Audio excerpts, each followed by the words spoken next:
ਦੁਬਾਰਾ ਤੁਹਾਡਾ ਸਵਾਗਤ ਹੈ ਪ੍ਰੋਗਰਾਮ ਸੱਚੋ ਸੱਚ ਵਿੱਚ। ਡਾਕਟਰ ਸਾਹਿਬ, ਸਾਡੀ ਅਗਲੀ ਈਮੇਲ ਪੰਜਾਬ ਤੋਂ ਸਰਦਾਰ ਪਰਮਜੀਤ ਸਿੰਘ ਚੰਦਰਾਸ ਜੀ ਦੀ ਹੈ। ਇਹ ਲਿਖਦੇ ਹਨ, ਡਾਕਟਰ ਸਾਹਿਬ ਸਤਿ ਸ੍ਰੀ ਅਕਾਲ, ਮੈਂ ਜਾਣਨਾ ਚਾਹੁੰਦਾ ਹਾਂ ਕਿ ਖਾਲਿਸਤਾਨ ਕੀ ਹੈ। ਕੀ ਖਾਲਿਸਤਾਨ ਵਿੱਚ ਸਭ ਲੋਕਾਂ ਲਈ ਇਨਸਾਫ ਹੋਵੇਗਾ? ਹੁਣ ਪੰਜਾਬ ਵਿੱਚ ਬਾਦਲ ਦੀ ਸਰਕਾਰ ਹੈ, ਪਰ ਇੱਥੇ ਨਿਆਂ ਨਾਂ ਦੀ ਕੋਈ ਚੀਜ਼ ਨਹੀਂ। ਮੇਰੇ ਆਪਣੇ ਪਿੰਡ ਵਿੱਚ ਵੀ ਬਹੁਤ ਧੱਕੇਸ਼ਾਹੀ ਹੋ ਰਹੀ ਹੈ। ਕੀ ਖਾਲਿਸਤਾਨ ਦੀ ਕਾਇਮੀ ਇਸ ਗੱਲ ਦੀ ਗਰੰਟੀ ਹੋਵੇਗੀ ਕਿ ਸਭ ਨੂੰ ਇਨਸਾਫ ਮਿਲੇਗਾ? ਬਹੁਤ ਬਹੁਤ ਧੰਨਵਾਦ, ਜਵਾਬ ਜ਼ਰੂਰ ਦੇਣਾ ਹੈ ਡਾਕਟਰ ਸਾਹਿਬ। ਦੇਖੋ, ਜਦੋਂ ਵੀ ਪੰਜਾਬ ਚੋਂ ਕੋਈ ਈਮੇਲ ਆਉਂਦੀ ਹੈ ਸਾਨੂੰ ਬੜੀ ਖੁਸ਼ੀ ਹੁੰਦੀ ਹੈ, ਦੋ ਕਾਰਨਾਂ ਕਰਕੇ ਜੀ। ਇੱਕ ਤਾਂ ਕਿ ਉੱਥੇ ਬੈਠੇ ਵੀਰ ਭੈਣਾਂ ਵੀ ਬਾਹਰ ਕੀ ਹੋ ਰਿਹਾ ਹੈ ਇਸ ਬਾਰੇ ਪੂਰੇ ਅਲਰਟ ਨੇ, ਉਸ ਨੂੰ ਸੁਣਦੇ ਨੇ, ਪ੍ਰੋਗਰਾਮ ਨੂੰ ਦੇਖਦੇ ਨੇ ਜੀ। ਔਰ ਦੂਸਰਾ ਕਿ ਉਹਨਾਂ ਦੇ ਵਿੱਚ ਇਹ ਹੌਸਲਾ ਵੀ ਹੈ ਕਿ ਉੱਥੇ ਬੈਠ ਕੇ ਵੀ ਉਹ ਜੋ ਉੱਥੋਂ ਦੀ ਅਸਲੀ ਹਾਲਤ ਹੈ ਉਹਨੂੰ ਬਿਆਨ ਕਰਦੇ ਨੇ। ਇਹ ਸੌਖਾ ਨਹੀਂ ਹੈ ਕਿਉਂਕਿ ਜਿੱਥੇ ਇੱਕ ਸੋਰਸ ਹੈ ਜਾਣਕਾਰੀ ਦਾ, ਇੰਟਰਨੈਟ ਜਾਂ ਦੂਸਰੇ ਜ਼ਰੀਏ ਸੈਟੇਲਾਈਟ, ਉੱਥੇ ਇਹ ਏਜੰਸੀਆਂ ਦੇ ਕੋਲ, ਖੁਫੀਆ ਏਜੰਸੀਆਂ ਦੇ ਕੋਲ ਇੱਕ ਟੂਲ ਵੀ ਹੈ ਜਿਹਦੇ ਰਾਹੀਂ ਬੜੀ ਈਜ਼ੀਲੀ ਉਹ ਲੋਕਾਂ ਨੂੰ ਹਰਾਸ ਕਰਦੇ ਨੇ, ਮੋਨੀਟਰ ਕਰਦੇ ਨੇ। ਲੇਕਿਨ ਇਹਦੇ ਬਾਵਜੂਦ ਅਸੀਂ ਦੇਖਦੇ ਹਾਂ ਵੀ ਲਗਾਤਾਰਤਾ ਨਾਲ ਸਾਨੂੰ ਭਾਰਤ 'ਚੋਂ ਜਿਹੜੀਆਂ ਨੇ ਈਮੇਲਸ ਉਹ ਆਉਂਦੀਆਂ ਨੇ। ਜੀ। ਜਿਹੜਾ ਉਹਨਾਂ ਦਾ ਸਵਾਲ ਹੈ ਬੜਾ ਸਿੰਪਲ, ਉਹਨਾਂ ਨੇ ਪੁੱਛਿਆ ਵੀ ਖਾਲਿਸਤਾਨ ਕੀ ਹੈ ਜੀ। ਔਰ ਫਿਰ ਨਾਲ ਹੀ ਉਹਨਾਂ ਨੇ ਪੁੱਛਿਆ ਕਿ ਵੀ ਜਿਸ ਕਿਸਮ ਦੇ ਸਿਸਟਮ ਅੱਜ ਅਸੀਂ ਰਹਿ ਰਹੇ ਹਾਂ, ਜੀ ਜੀ, ਜਿੱਥੇ ਕਿ ਧੱਕੇਸ਼ਾਹੀ ਹੈ, ਹਰ ਕੋਈ ਧੱਕਾ ਕਰਦਾ ਉਸ ਸਿਸਟਮ ਦੇ ਵਿੱਚ, ਔਰ ਅੱਜ ਪੰਜਾਬ 'ਚੋਂ ਆਉਣ ਵਾਲੇ ਕਿਸੇ ਨੂੰ ਪੁੱਛੋ ਕਿ ਜੀ ਪੰਜਾਬ 'ਚ ਕੀ ਰਾਜ ਕਾਜ ਹੈ, ਤੇ ਉਹ ਕਹਿਣਗੇ ਜੀ ਗੁੰਡਾ ਰਾਜ ਹੈ ਜੀ, ਤੇ ਗੁੰਡਿਆਂ ਦਾ ਰਾਜ ਹੈ। ਜੀ ਜੀ। ਔਰ ਹਰ ਪੋਲੀਟੀਕਲ ਪਾਰਟੀ ਨੇ ਗੁੰਡੇ ਐਲੀਮੈਂਟ ਨੂੰ ਅੱਗੇ ਕੀਤਾ ਹੋਇਆ। ਜਿਹੜਾ ਐਡਮਿਨਿਸਟ੍ਰੇਸ਼ਨ ਹੈ, ਕਿਉਂਕਿ ਜਿਹੜਾ ਪ੍ਰਬੰਧਕੀ ਢਾਂਚਾ ਹੁੰਦਾ ਹੈ ਲੋਕਾਂ ਦੀਆਂ ਮੁੱਢਲੀਆਂ ਲੋੜਾਂ ਤੋਂ ਲੈ ਕੇ ਔਰ ਜਿਹੜੀਆਂ ਉਹਨਾਂ ਦੀਆਂ ਰੋਜ਼ਾਨਾ ਡੇ ਟੂ ਡੇ ਲਾਈਫ ਨਾਲ ਸੰਬੰਧਿਤ ਜਾਂ ਉਹਨਾਂ ਦੇ ਕਾਰੋਬਾਰੀ ਜਾਂ ਵਿਦਿਅਕ ਜਾਂ ਸਿਹਤ ਸੰਬੰਧੀ ਜਿਹੜੀਆਂ ਸਾਰੀਆਂ ਗੱਲਾਂ ਨੇ, ਤਾਂ ਐਡਮਿਨਿਸਟ੍ਰੇਸ਼ਨ ਨੇ ਹੀ ਪ੍ਰੋਵਾਈਡ ਕਰਨੀਆਂ ਹੁੰਦੀਆਂ। ਸੋ ਉਹ ਜਿਹੜਾ ਐਡਮਿਨਿਸਟ੍ਰੇਸ਼ਨ ਹੈ, ਇਹਨਾਂ ਸਾਰੇ ਜਿਹੜੇ ਮਹਿਕਮੇ ਮੈਂ ਗਿਣਾਏ ਨੇ, ਉਹ ਅਲਟੀਮੇਟਲੀ ਜਿਹੜਾ ਹੁਕਮ ਲੈਂਦਾ ਹੈ ਜਾਂ ਆਰਡਰ ਲੈਂਦਾ ਹੈ ਸਿਆਸੀ ਲੋਕਾਂ ਤੋਂ। ਔਰ ਸਿਆਸੀ ਲੋਕ ਜਿਹੜੇ ਨੇ ਉਹ ਫਿਰ ਆਪਣੀ ਮਰਜ਼ੀ ਦਾ ਉੱਥੇ ਆਪਣੇ ਇਲਾਕੇ 'ਚ ਡਾਕਟਰ ਲਵਾਉਣਗੇ, ਪਟਵਾਰੀ, ਤਹਿਸੀਲਦਾਰ, BDO, ਐਜੂਕੇਸ਼ਨ ਦਾ ਵੀ ਇਹੀ ਹਾਲ, ਉਹੀ ਸਿਫਾਰਸ਼ੀ, ਉਹੀ ਪਹਿਲਾਂ ਪੈਸੇ ਦੇ ਕੇ ਭਰਤੀ ਕਰਦੇ ਨੇ ਨੌਕਰੀਆਂ ਦੇ ਵਿੱਚ, ਫਿਰ ਘਰਾਂ ਦੇ ਕੋਲ ਆ ਕੇ ਬੈਠ ਜਾਂਦੇ ਨੇ। ਕੰਮਕਾਰ ਕੋਈ ਕਰਦਾ ਨਹੀਂ ਹੈ, ਕੋਈ ਡਿਸਪੈਂਸਰੀ ਨਹੀਂ ਖੁੱਲ੍ਹਦੀ, ਡਿਸਪੈਂਸਰੀਆਂ ਦੀਆਂ ਦਵਾਈਆਂ ਬਾਹਰੋਂ ਬਾਹਰ ਵੇਚ ਦਿੰਦੇ ਨੇ। ਐਜੂਕੇਸ਼ਨ ਦਾ ਹਾਲ ਤਾਂ ਇੰਨਾ ਮਾੜਾ ਹੈ ਕਿ ਵੀ ਬਿਲਕੁਲ ਜਿਹੜਾ ਉਹ ਸਿਸਟਮ ਹੈ ਉਹ ਕਲੈਪਸ ਹੋ ਚੁੱਕੇ। ਸੋ ਜਿਹੜਾ ਇੱਕ ਐਵਰੇਜ ਆਦਮੀ ਹੈ ਉੱਥੇ, ਜਿਹੜਾ ਇੱਕ ਇਮਾਨਦਾਰੀ ਨਾਲ ਆਪਣੀ ਕਿਰਤ ਕਰਦਾ, ਉਹ ਤਾਂ ਸਰਵਾਈਵ ਨਹੀਂ ਕਰ ਸਕਦਾ। ਹੁਣ ਜਦੋਂ ਅਸੀਂ ਖਾਲਿਸਤਾਨ ਦੀ ਗੱਲ ਕਰਦੇ ਹਾਂ, ਇੱਕ ਤਾਂ ਹਕੂਮਤ ਨੇ ਔਰ ਉਹਨਾਂ ਦੇ ਪ੍ਰੋਪੇਗੈਂਡਾ ਵਿੰਗ ਨੇ ਉਹਨੂੰ ਇੰਨੇ ਜ਼ੋਰ ਸ਼ੋਰ ਦੇ ਨਾਲ ਇਸ ਦੇ ਖਿਲਾਫ ਨਾ ਪੱਖੀ ਪ੍ਰਚਾਰ ਕੀਤਾ ਹੋਇਆ ਹੈ। ਦੋ ਕਿਸਮ ਦਾ ਨਾ ਪੱਖੀ ਪ੍ਰਚਾਰ ਹੈ। ਇੱਕ ਤਾਂ ਪੰਜਾਬ 'ਚ ਸਿੱਖਾਂ ਨੂੰ ਇਸ ਸ਼ਬਦ ਦੇ ਨਾਲ ਡਰਾਇਆ ਜਾਂਦਾ ਹੈ, ਜਿਹੜਾ ਕੋਈ ਖਾਲਿਸਤਾਨੀ ਹੈ ਜਾਂ ਖਾਲਿਸਤਾਨ ਯਕੀਨ ਰੱਖਦਾ ਹੈ, ਇਹਦਾ ਮਤਲਬ ਉਹਦੇ ਲਈ ਉਹਨਾਂ ਨੇ ਹਿੰਦੀ ਦੇ ਬੜੇ ਜਿਹੜੇ ਡਰਾਉਣੇ ਸ਼ਬਦ ਘੜੇ ਨੇ, ਅਲਗਾਵਵਾਦੀ, ਉਗਰਵਾਦੀ, ਆਤੰਕਵਾਦੀ, ਕਿ ਵੀ ਇਹ ਆਤੰਕ ਫੈਲਾਉਣ ਵਾਲਾ ਹੈ। ਔਰ ਇਹ ਇੱਕ ਐਸਾ ਲੇਬਲ ਹੈ ਜਿਹਦੇ ਤੋਂ ਘਰ ਦੇ ਵੀ ਡਰ ਜਾਂਦੇ ਨੇ। ਜੇ ਬੱਚੇ ਬੱਚੀਆਂ ਇਸ ਪਾਸੇ ਕੁਝ ਕਰਨਾ ਵੀ ਜਾਣ, ਮਾਪਿਓ ਨੂੰ ਹੀ ਲੱਗਦਾ ਹੈ ਕਿ ਵੀ ਇਹ ਤਾਂ ਅਸੀਂ ਉਹਨਾਂ ਦੀ ਸੇਫਟੀ ਦੇ ਨਾਲ ਕੰਪਰੋਮਾਈਜ਼ ਕਰਦੇ ਹੋਏਗਾ ਔਰ ਉਹਨਾਂ ਨੂੰ ਹਰਾਸ ਕੀਤਾ ਜਾਏਗਾ। ਹੁਣ ਇੱਕ ਪਾਸੇ ਤਾਂ ਉਹ ਇਹ ਡਰਾਉਣ ਦਾ, ਇਹਨੂੰ ਆਤੰਕਵਾਦ ਜਾਂ ਦਹਿਸ਼ਤਗਰਦ ਨਾਲ ਮਿਲਾਉਂਦੇ ਨੇ। ਜਿਹੜਾ ਪੜ੍ਹੇ ਲਿਖਿਆ ਤਬਕਾ ਹੈ, ਜਿਹਨੂੰ ਥੋੜ੍ਹਾ ਬਹੁਤ ਸਮਝ ਹੈ, ਉਹਨਾਂ ਨੂੰ ਕਹਿਣਗੇ ਜੀ ਇਹ ਤਾਂ ਬਹੁਤ ਕੱਟੜਵਾਦੀਆਂ ਦਾ ਰਾਜ ਹੋਏਗਾ, ਇਹਦੇ 'ਚ ਤਾਂ ਹਰ ਇੱਕ ਨੂੰ ਅੰਮ੍ਰਿਤਧਾਰੀ ਹੋਣਾ ਪਏਗਾ, ਉਹਨਾਂ ਤੋਂ ਬਿਨਾਂ ਕੋਈ ਰਹਿ ਹੀ ਨਹੀਂ ਸਕੇਗਾ ਇੱਥੇ, ਇਹ ਬਾਕੀਆਂ ਨੂੰ ਤਾਂ ਜੀਣ ਨਹੀਂ ਦੇਣਗੇ, ਇੱਥੇ ਫਲਾਣੀ ਗੱਲ ਨਹੀਂ ਹੋਏਗੀ, ਢਿਮਕਾ ਨਹੀਂ ਹੋਏਗਾ। ਬੀਬੀਆਂ ਹੋਰ ਵੀ ਡਰਦੀਆਂ ਕਿ ਵੀ ਇਹ ਤਾਂ ਬਿਲਕੁਲ ਹੀ ਬੰਦ ਕਰ ਦੇਣਗੇ ਸਾਡਾ ਸਾਰਾ ਕੁਝ। ਸੋ ਇਹ ਜਿਹੜਾ ਪਾਰਟ ਹੈ ਉਹਨੂੰ ਕਦੇ ਫੈਨੇਟਿਕ ਸਟੇਟ ਕਹਿ ਦਿਓ, ਕਦੇ ਸਾਊਦੀ ਅਰੇਬੀਆ ਨਾਲ ਕੰਪੇਅਰ ਕਰ ਦਿਓ, ਕਦੇ ਈਰਾਨ ਨਾਲ ਕੰਪੇਅਰ ਕਰ ਦਿਓ। ਇਹ ਕਰਦੇ ਨੇ ਉਹਨਾਂ ਦੇ ਇੰਟੈਲੈਕਚੁਅਲ ਟੂ ਸ਼ੋ ਕਿ ਵੀ ਜਿਹੜਾ ਖਾਲਿਸਤਾਨ ਹੈ ਇਹਦੇ 'ਚ ਡੈਮੋਕ੍ਰੇਸੀ ਦਾ ਐਲੀਮੈਂਟ ਨਹੀਂ ਹੈ, ਲੋਕਤੰਤਰ ਦਾ ਐਲੀਮੈਂਟ ਨਹੀਂ ਹੈ, ਇਹਦਾ ਇੱਕ ਫੈਨੇਟਿਕ ਸਟੇਟ ਹੋਏਗੀ ਕੱਟੜਪੰਥੀਆਂ ਦੀ, ਜਿਹੜੇ ਕਿ ਬਾਕੀਆਂ ਦੀਆਂ ਜਿਹੜੀਆਂ ਆਮ ਵੀ ਹੈ ਉਹਨਾਂ ਦੇ ਜ਼ਿੰਦਗੀ ਦੇ ਸ਼ੌਕ ਨੇ ਉਹਨਾਂ ਦੇ ਉੱਤੇ ਜਿਹੜਾ ਛਾਪਾ ਮਾਰਨਗੇ। ਹੁਣ ਜਿਹੜਾ ਸਵਾਲ, ਪਹਿਲੀ ਗੱਲ ਤਾਂ ਖਾਲਿਸਤਾਨ ਕੀ ਹੈ, ਅਸੀਂ ਇਹ ਸਮਝਦੇ ਹਾਂ ਕਿ ਖਾਲਿਸਤਾਨ ਇਸ ਨੂੰ ਗੁਰੂ ਅਰਜਨ ਸਾਹਿਬ ਨੇ ਹੀ ਡਿਫਾਈਨ ਕੀਤਾ ਹੋਇਆ ਹੈ, ਗੁਰੂ ਗ੍ਰੰਥ ਸਾਹਿਬ ਦੇ ਹਵਾਲੇ ਨਾਲ। ਭਗਤ ਰਵਿਦਾਸ ਜੀ ਨੇ ਡਿਫਾਈਨ ਕੀਤਾ ਹੋਇਆ ਹੈ ਗੁਰੂ ਗ੍ਰੰਥ ਸਾਹਿਬ ਜੀ ਦੀ ਬਾਣੀ ਦੇ ਵਿੱਚ, ਜਿਹਦੇ 'ਚ ਹੁਣ ਜਿਵੇਂ ਜਦੋਂ ਅਸੀਂ ਭਗਤ ਰਵਿਦਾਸ ਜੀ ਦਾ ਇਹ ਸ਼ਬਦ ਪੜ੍ਹਦੇ ਹਾਂ, ਔਰ ਮੇਰਾ ਇੱਕ ਲੈਕਚਰ ਹੈ ਇੰਟਰਨੈਟ ਦੇ ਉੱਤੇ ਇਸ ਦੇ ਉੱਤੇ, ਉਹਦਾ ਨਾਂ ਹੀ ਬੇਗਮਪੁਰਾ ਸ਼ਹਿਰ ਕੋ ਨਾਉ ਹੈ। ਇਹ ਭਗਤ ਰਵਿਦਾਸ ਜੀ ਦਾ ਸ਼ਬਦ ਹੈ। ਸੋ ਭਗਤ ਰਵਿਦਾਸ ਜੀ ਕਹਿੰਦੇ ਨੇ ਕਿ ਬੇਗਮਪੁਰਾ ਸ਼ਹਿਰ ਕੋ ਨਾਉ, ਦੁਖ ਅੰਦੋ ਨਹੀਂ ਤੈ ਠਾਓ, ਨਹਿ ਖਿਰਾਜ ਤਸ਼ਵੀਸ਼ ਨਾ ਮਾਲ, ਖੌਫ ਨਾ ਖਤਾ ਨਾ ਤਰਸ ਜਮਾਲ, ਅਬ ਮੋਹਿ ਖੂਬ ਵਤਨ ਕੈ ਪਾਈ, ਊਹਾਂ ਖੈਰ ਸਦਾ ਮੇਰੇ ਭਾਈ।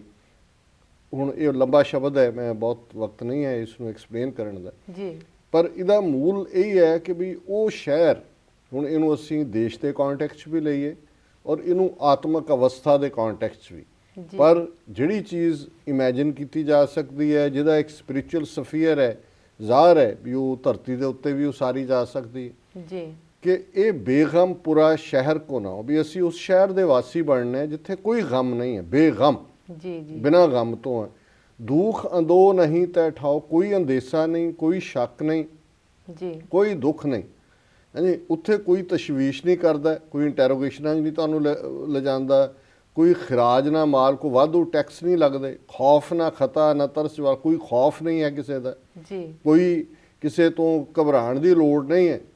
ਔਰ ਉਹ ਤੁਹਾਡਾ ਵਤਨ ਹੈ, ਅਬ ਮੈਂ ਖੂਬ ਵਤਨ ਗਿਆ ਪਾਈ, ਇਹਾਂ ਖੈਰ ਸਦਾ ਮੇਰੇ ਭਾਈ, ਉੱਥੇ ਹਮੇਸ਼ਾ ਖੈਰ ਹੈ। ਔਰ ਇੱਕ ਗੱਲ ਜਿਹੜੀ ਉਹ ਅੱਗੇ ਕਹਿੰਦੇ ਨੇ ਜੀ, ਕਿ ਉੱਥੇ ਇੱਕ ਜਿਹੜਾ ਉੱਥੇ ਕੋਈ 2 ਜਾਂ 3 ਨੰਬਰ ਦਾ ਨਹੀਂ ਹੈ, ਜੀ, ਸਭ ਇੱਕ ਨੇ, ਬਰਾਬਰ ਦੇ ਸ਼ਹਿਰੀ ਨੇ, ਜੀ, ਦੋਮ ਨਾ ਸੇਮ, ਉੱਥੇ ਨਾ ਦੂਜਾ ਹੈ ਨਾ ਤੀਜਾ ਹੈ।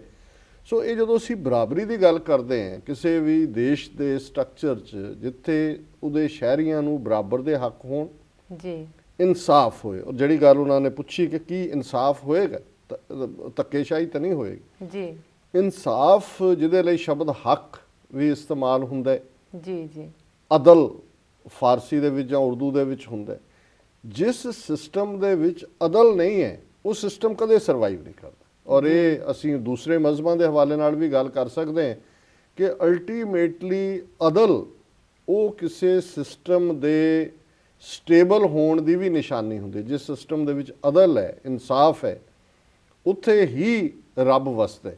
ਜਿੱਥੇ ਅਦਲ ਨਹੀਂ ਹੈ, ਹੁਣ ਜੇ ਗੁਰੂ ਨਾਨਕ ਸਾਹਿਬ ਨੇ ਆਪਣੇ ਵੇਲੇ 'ਚ ਆਈ ਜਿਹੜੀ ਕਿ ਐਡਮਿਨਿਸਟ੍ਰੇਸ਼ਨ ਦੇ ਵਿੱਚ ਜਾਂ ਰਾਜ ਦੇ ਵਿੱਚ ਕਰਪਸ਼ਨ ਦੀ ਗੱਲ ਕੀਤੀ, ਤਾਂ ਉਹਨਾਂ ਨੇ ਹੁਣ ਉਦੋਂ ਕਾਜ਼ੀ ਕੋਰਟ ਸੀ, ਕਾਜ਼ੀਆਂ ਦੇ ਕੋਲ ਜਿਹੜਾ ਹੈ ਉਹ ਇਨਸਾਫ ਦੇਣ ਦਾ ਸੀ, ਕੋਈ ਵੀ ਕੇਸ ਉਹਨਾਂ ਕੋਲ ਲੱਗਦਾ ਸੀ।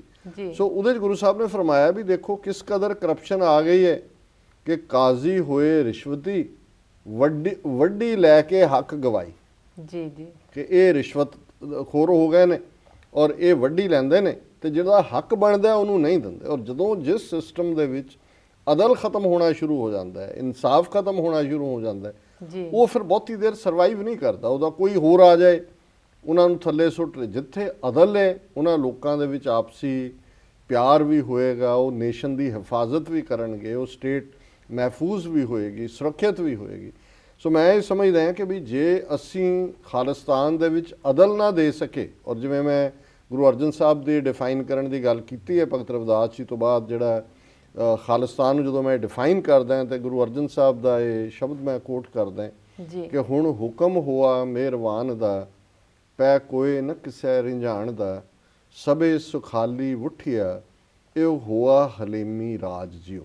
ਕਿ ਇਹ ਨਿਰੰਕਾਰ ਦਾ ਮਿਹਰਬਾਨ ਦਾ ਹੁਕਮ ਹੈ, ਇਹ ਰੱਬ ਦੀ ਡਿਜ਼ਾਇਰ ਹੈ, ਇੱਛਾ ਹੈ ਕਿ ਉਹ ਸਿਸਟਮ ਜਿੱਥੇ ਪੈ ਕੋਏ ਨਾ ਕਿਸੇ ਰਿੰਝਾਣ ਦਾ, ਰਿੰਝਾਣ ਦਾ ਹੁੰਦਾ, ਰਿੰਝਾਣ ਦਾ ਮਤਲਬ ਹੈ ਤੰਗ ਕਰਨਾ, ਕੋਈ ਕਿਸੇ ਦੇ ਹੱਕ ਨਾ ਖੋਏ, ਕਿਸੇ ਦੇ ਮਨੁੱਖੀ ਹੱਕ ਵਾਇਓਲੇਟ ਨਾ ਹੋਣ, ਕੋਈ ਕਿਸੇ ਦੀ ਅਮਾਨਤ ਨੂੰ ਚੁਰਾਏ ਨਾ, ਕੋਈ ਕਿਸੇ ਦੇ ਹੱਕਾਂ ਤੇ ਛਾਪਾ ਨਾ ਮਾਰੇ, ਕਿਸਾਨ ਨੂੰ ਉਹਦੀ ਜਿਹੜੀ ਪ੍ਰੋਡਿਊਸ ਹੈ ਉਹਦੀ ਕੀਮਤ ਮਿਲੇ, ਜਿਹੜਾ ਕਾਮਾ ਫੈਕਟਰੀ 'ਚ ਕੰਮ ਕਰਦਾ ਹੈ ਉਹਨੂੰ ਉਸ ਦੀ ਮਿਹਨਤ ਦਾ ਫਲ ਮਿਲੇ, ਜਿਹੜਾ ਜਿੱਥੇ ਵੀ ਹੈ ਸਿਸਟਮ ਦੇ ਵਿੱਚ ਉਹਨੂੰ ਉਹਦਾ ਹੱਕ ਮਿਲੇ, ਕੋਈ ਕਿਸੇ ਦੀ ਇੱਜ਼ਤ ਨੂੰ ਹੱਥ ਨਾ ਪਾਏ, ਅਦਾਲਤਾਂ ਜਿਹੜੀਆਂ ਨੇ ਉਹਨਾਂ ਦੇ ਵਿੱਚ ਜਸਟਿਸ ਹੋਏ, ਪੈ ਕੋਏ ਨਾ ਕਿਸੇ ਰਿੰਝਾਣ ਦਾ, ਕੋਈ ਕਿਸੇ ਨੂੰ ਤੰਗ ਨਾ ਕਰੇ, ਸਭੇ ਸੁਖਾਲੀ ਉਠਿਆ, ਸਾਰੇ ਸੁਖੀ ਵਸਣ, ਇਹ ਹੋਆ ਹਲੇਮੀ ਰਾਜ ਜਿਉ। ਹਲੇਮੀ ਰਾਜ ਇਹੀ ਹੈ। ਤੇ ਖਾਲਿਸਤਾਨ ਦਾ ਆਈਡੀਅਲ ਜਿਹੜਾ ਹੈ ਉਹ ਸਾਡਾ ਹਲੇਮੀ ਰਾਜ ਹੋਏਗਾ, ਜਿੱਥੇ ਬਿਨਾਂ ਜ਼ਾਤ, ਰੰਗ, ਨਸਲ, ਧਰਮ, ਜੈਂਡਰ ਦੇ ਵਿਤਕਰੇ ਦੇ ਜੀ ਸਾਰੇ ਹੀ ਸ਼ਹਿਰੀ ਜਿਹੜੇ ਨੇ ਉਹ ਆਜ਼ਾਦੀ ਦੀਆਂ ਨਿਯਮਤਾਂ ਮਾਣ ਸਕਣਗੇ, ਉਹ ਬਰਾਬਰ ਦੇ ਹੱਕ ਇੰਜੋਏ ਕਰਨਗੇ, ਉਹ ਇੱਕ ਖੁਸ਼ਹਾਲ ਸਟੇਟ ਹੋਏਗੀ।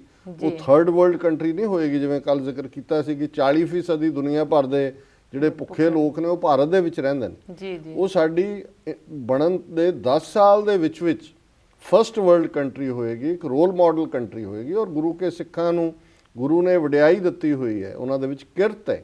ਜੀ ਗੁਰੂ ਨਾਨਕ ਦਾ ਕਿਰਤ ਦਾ ਸਿਧਾਂਤ, ਮਿਹਨਤ ਦਾ ਸਿਧਾਂਤ, ਔਰ ਸਿੱਖੀ ਦੇ ਵਿੱਚ ਹਰ ਇੱਕ ਨੂੰ ਪਿਆਰ ਕਰਨਾ, ਹਰ ਇੱਕ ਦੇ ਧਰਮ ਦੀ ਇੱਜ਼ਤ ਕਰਨਾ, ਇਹ ਸਾਡੇ ਬੇਸਿਕ ਫੰਡਾਮੈਂਟਲਸ ਨੇ। ਜੀ ਔਰ ਇਹੀ ਕਾਰਨ ਹੈ ਵੀ ਬੀਤੇ ਦੇ ਵਿੱਚ ਵੀ ਜਦੋਂ ਸਿੱਖਾਂ ਨੂੰ ਮੌਕਾ ਮਿਲਿਆ ਉਹ ਹਰ ਇੱਕ ਦੇ ਲਈ ਖਲੋਂਦੇ ਨੇ। ਜੀ ਗੁਰੂ ਤੇਗ ਬਹਾਦਰ ਸਾਹਿਬ ਦੀ ਸ਼ਹਾਦਤ ਆਜ਼ਾਦੀ ਦੇ ਲਈ ਹੈ, ਧਾਰਮਿਕ ਆਜ਼ਾਦੀ ਦੇ ਲਈ ਹੈ।